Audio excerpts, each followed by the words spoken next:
Hello and welcome to my vlog. I haven't vlogged in a minute, or a minute from me, which is a couple of days, because I got swamped with work. I was supposed to have yesterday and today off, but I wound up picking up shifts from a couple of other coworkers, so haven't had a day off. Missed my weekend, which was sad because that was the first weekend I got in like a long time. And for me, when I say weekend, I mean 2 days off in a row. That was the first one since I don't remember when, maybe December. But I have another one in a few weeks, so hopefully nothing ruins that one. But I can't say no to more hours because I need money. Yeah, that's why I haven't been active. That's why I haven't like responded to anyone's emails or messages and like, oops. I say this like I'm not going to respond to those before this video goes up. But that being said, welcome to the vlog. Hello. I'm gonna start with my February TBR. It is February 3rd. I've finished 2 things actually, but nothing for February. It was like January things that I finished up. So, oops. First, I'm going to talk about my buddy reads because I have 2 buddy reads. The first buddy read is The Immortal Life of Henrietta Lacks by Rebecca Skloot, which I am buddy reading with Ariane from Bookzelots. Hopefully. We haven't actually talked in a minute because I've been busy, but that's the plan. I'm excited to read this. My boyfriend recommended this to me. I'm not sure he'd read it, but I think he'd read like an article or something, or he discussed it in like a class or something, and it sounds like a very interesting story. It's about how this woman's DNA was like taken without consent and like used for like decades and decades, and a big court case I believe happened about it. I don't know. I will find out as I read this book, but it sounds fascinating. It's nonfiction. And then I plan on reading The Secret History by Donna Tartt, which I will be buddy reading with Alan from Big Hard Books and Classics. Again, hopefully, because I haven't had a chance to like talk to him. But this is our plan. Read The Goldfinch last fall. Enjoyed it, had some issues. I'm looking forward to this. I'm a little bit glad that it seems shorter because I feel like that might force Donna Tartt to have like a more cohesive story than what The Goldfinch was, but I am very looking forward to this because I did really enjoy The Goldfinch. And then the only other thing I have is actually 3 things because I'm an overachiever and a failure, but I'm going to be, for the BookTube Rereadathon 2020, I'm going to be rereading the Circle Open series, of which I have these 3 books currently. There are 4 in the series. I don't own the 4th, but I'll probably get that from the library. Haven't checked to see if the library has it, but they should. It's very popular. They used to have it because that was how I initially read it, but we shall see. The first book in the series is Magic Steps. The second is Street Magic, and I don't know which one this is. Either 3 or 4, Shatterglass. The other one is about the other character. There are 4 characters. I don't remember what it's called. It's Daja's book. I'm currently reading Daja's book of the first quartet in this universe. So that was my reread for January. I've gotten through 2.5 books by now. I finished the first one in January, so it counts as successful for the rereadathon, and I'll finish the others and then get into this. I don't know that I'll actually be able to get through all 4 of these books in February. Maybe, but I haven't been loving my reread, so it's been going a little bit slower than I would ordinarily read. But hopefully I get through all of these and I get through my buddy reads and those go okay. I actually need to go like talk to those people because I've just been kind of in a hermit hole the past like few days or however long. Work is exhausting.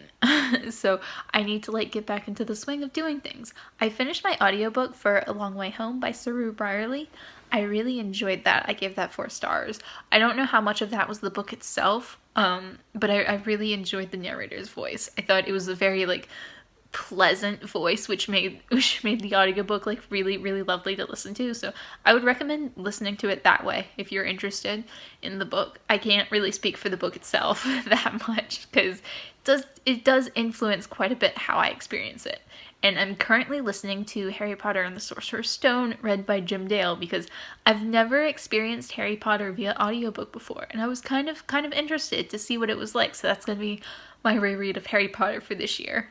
I don't dislike it, but it definitely is a very different experience.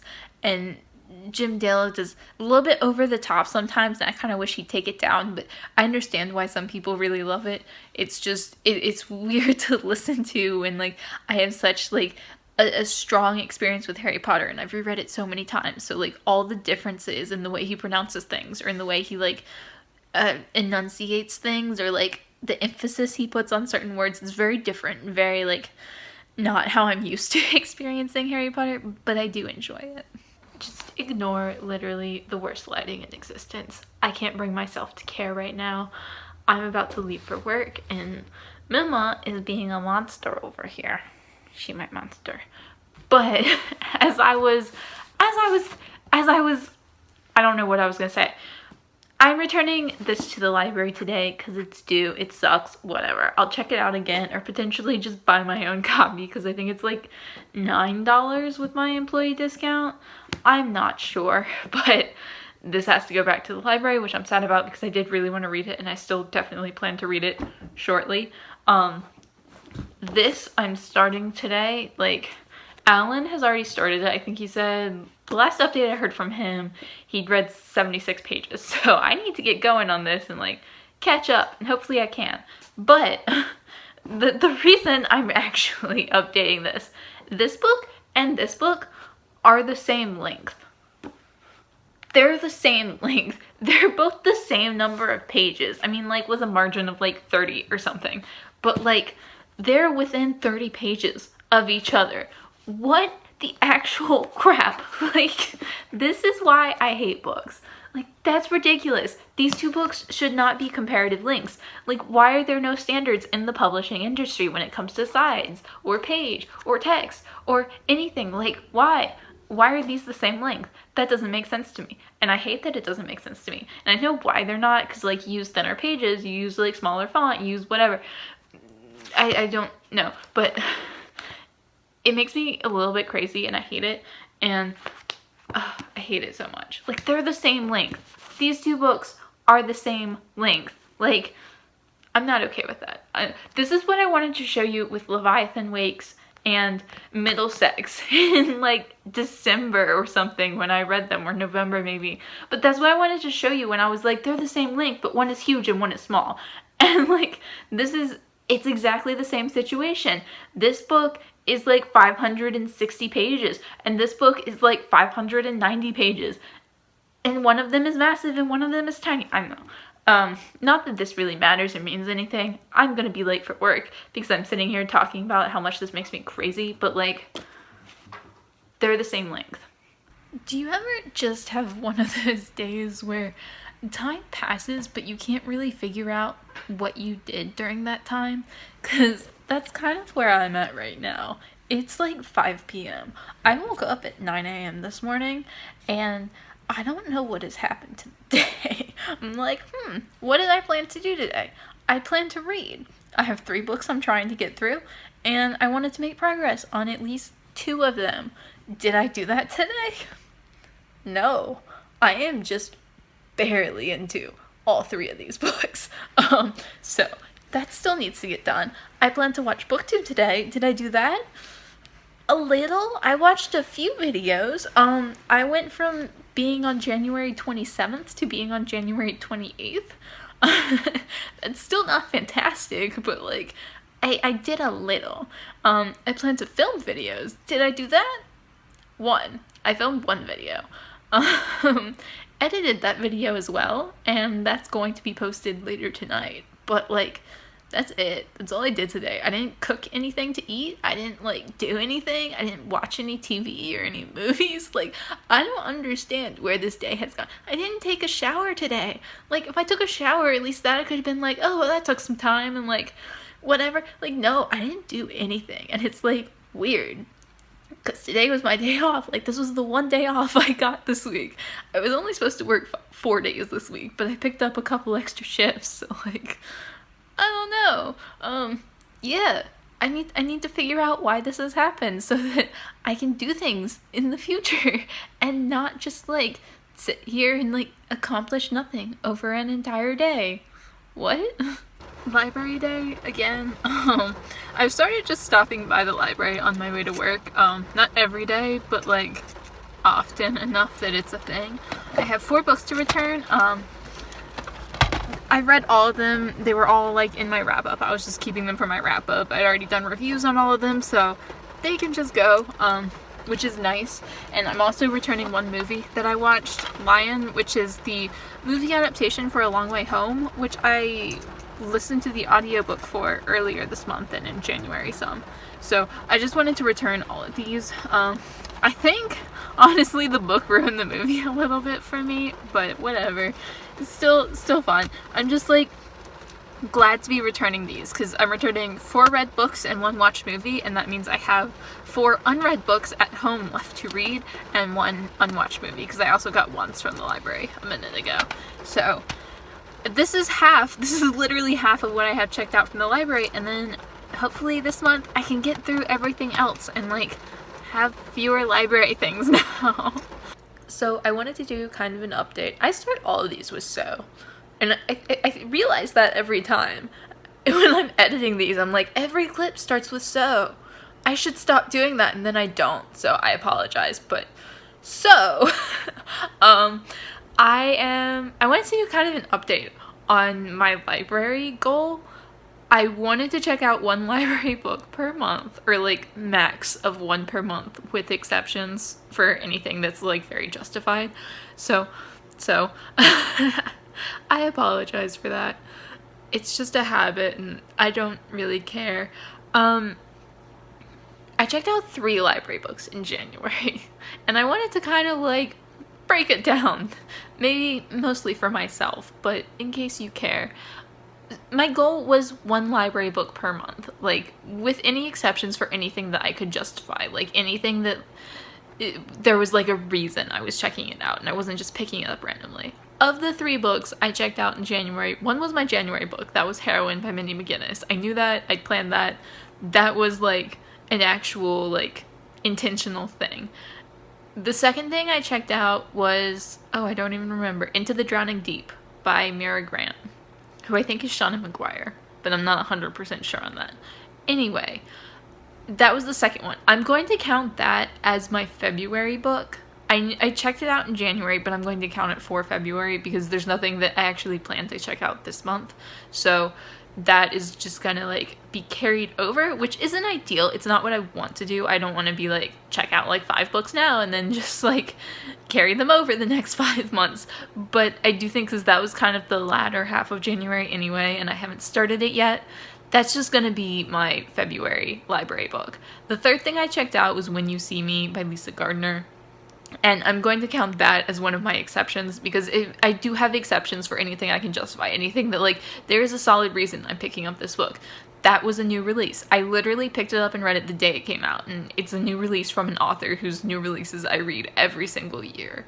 I think the last 3 years I've read the new Lisa Gardner book within months of it coming out. Just because I really enjoy her. So that's an exception. I would like to have fewer exceptions, but you know, I built in exceptions for a reason because like there are some books that I really want to read and I can only access them from the library, and I don't want to like limit my reading. I just want to focus on prioritizing my own books. So that's my goal. Into the Drowning Deep is my February book, and then hopefully starting in March I can like branch out a little and like pick out like 1 new exciting thing every month instead of just like being in a mood and like grabbing something at random, because I don't want to keep grabbing things at random. I want to read specific books and like obviously mood read, like pick them up when I feel like it, but there are certain books that I really want to read, and I don't know, it kind of sucks that I'm just like whatever. So Into the Drowning Deep is my February book, Heroine was my January book, and When You See Me was my exception. That counts as an exception. I have a reading update and a very exciting thing. So I'll start with the reading update just to get that done with.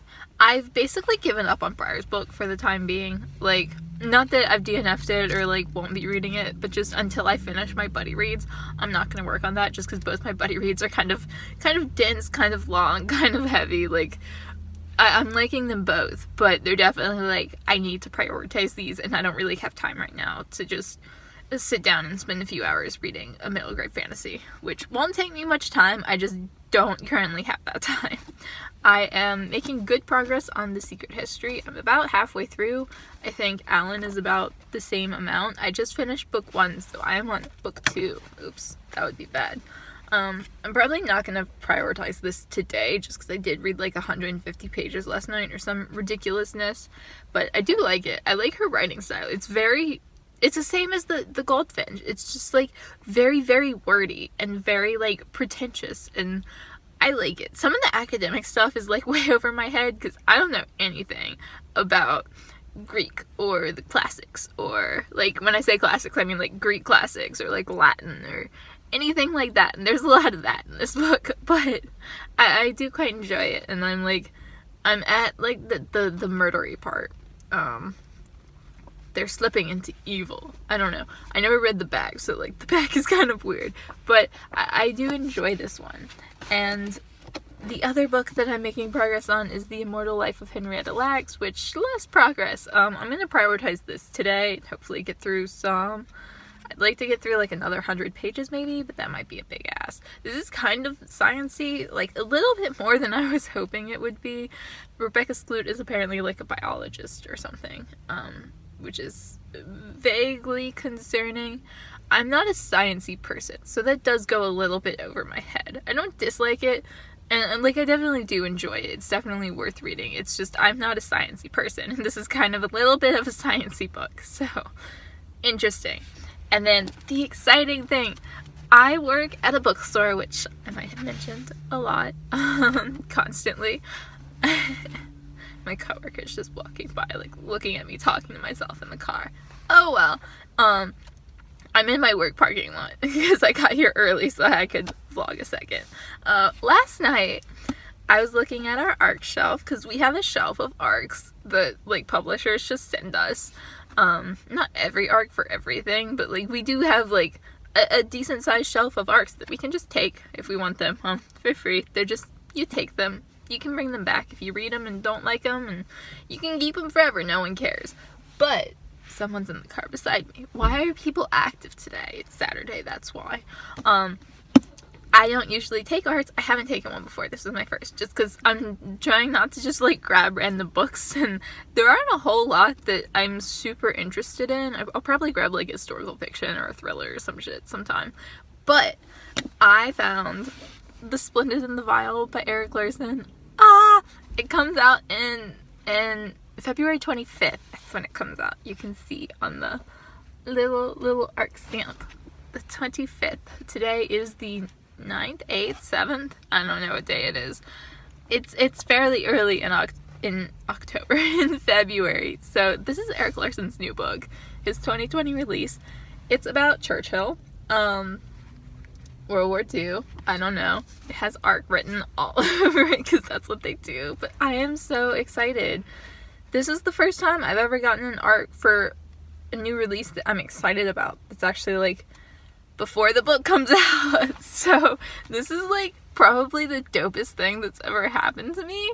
Like, I am so happy. This is so exciting. I almost cried when I saw it, and I never taken one, so I was like, yo, manager, we can just like take these, right? And she was like, yeah, like anything that has ARC written on it is up for the taking. And I was like, this is mine. This is coming home with me. It's so pretty. I love it. I'm so excited. Also, interesting thing, there's a letter inside that's just like, dear store manager, blah blah blah blah blah. Here's what's about this book. Anything. But it is funny because one of my complaints about The Devil in the White City was that it felt like Erik Larson wrote a book or wanted to write a book about the Chicago World's Fair, and his publisher decided it wasn't marketable, and they were like, let's add in a serial killer. That's marketable. And in this book they were like, what sells a lot of books? World War II. Who sells a lot of books? Erik Larson. So Erik Larson, writing about World War II, will sell a heck of a lot of books. And I was like, yeah, that's pretty much what I thought about The Devil in the White City. I was like, that sounds like verification a little bit. So I don't know, that was funny. And I mean, this is written to a store manager, so it is focusing on, like, the selling qualities of the book, not necessarily, like, how it came to be. It's, like, definitely, here's how you can sell it. But it was just funny to read that, because I was like, I've had this thought before myself. But I'm so excited for this.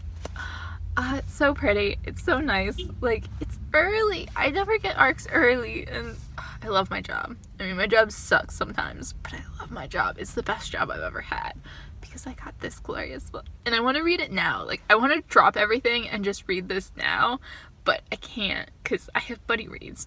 So as soon as I finish the buddy reads, and as soon as I finish Briar's book, I'm reading this. And hopefully I can read it early, because, like, it would be so dope to read a book that, like, I'm excited for, that I get an ARC of, and actually, like, read it before it comes out. Like, that's so exciting. And I don't know, I'm very, very excited.